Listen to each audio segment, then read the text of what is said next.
So Shane was able to get these cabinets at a real good price from a local cabinet company, getting rid of overstock. The only challenge we had, or a couple of the challenges we had, were they were all the same size. So we ended up cutting down the cabinets to make smaller cabinets, like you can see here. The other challenge we had was that corner had like an odd size that we had to try to make up. So we actually had a third cabinet, and we were able to make up a face frame to fit that space. So this is Shane now making up that face frame. The spot that we had to make up was about 9 inches. So what he had a long, thin door that was from another cabinet. So it actually is going to work out really good to have like pans, like flat pan storage.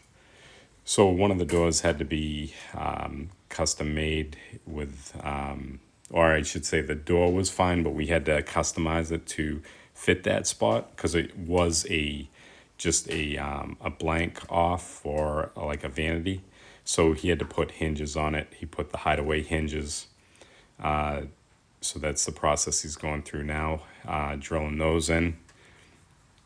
It worked out pretty well. The It was a good experience for Shane to learn how to actually install those. Basically you need to get a Forstner bit, inch and a quarter, a Forstner bit to drill out the countersink part of it. That's what he's using here.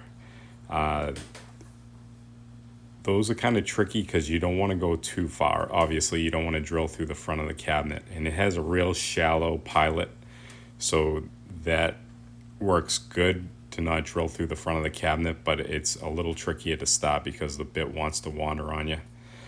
So he got that done. And the other thing, the way these new hideaway hinges are coming, they actually have an anchor instead of the screw just going right into the wood.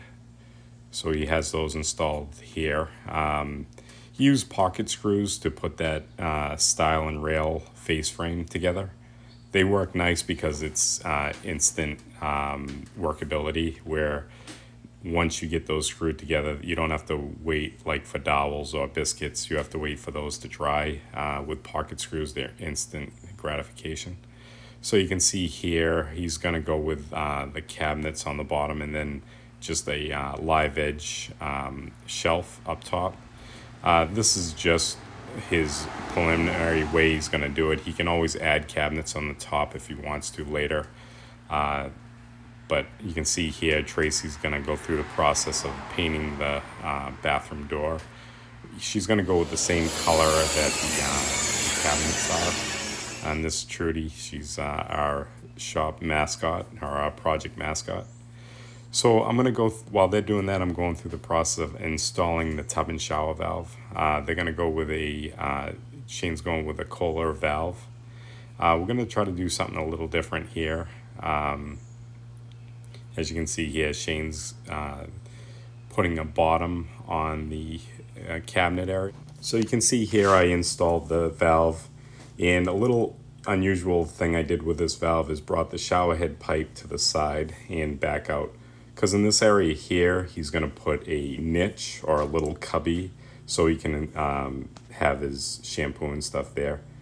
You can see here he mounted the face frame, worked out pretty well. That's joining up with the other cabinet.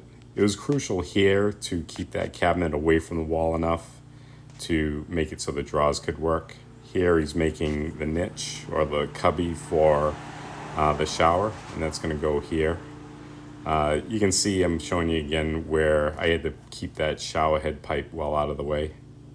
So now he pre-made the box and he's actually installing it now. That makes it easier for him to level it and keep it all square, so it makes the tiling easy. So now Tracy's putting a primer coat of paint on that corner cabinet. Trudy's helping her, I guess, or she's sleeping. She's also painting that front door that Shane was working on earlier. It all worked out really well. For the price of the cabinets, he paid $100 for it. You can see here we kind of did a little more reorganizing. in the workshop room. But that's going to be it for the video. It worked out pretty well. I didn't video the whole installation of the cabinets, but if anybody wants to see that, I'm trying to keep these videos kind of short, just to, I want to say chronicle what we're doing, but I don't want to make the videos too long. I feel like not too many people are watching these anyway, so but if anybody wants to see more detailed parts of it, I do have it on video, and I can show those. If you're interested, you just leave it in the comments. Next video, we're going to start tiling. We have everything prepped in here to start cutting the tile. We have our wet saw. But that's going to be it for today. I will see you on the next video.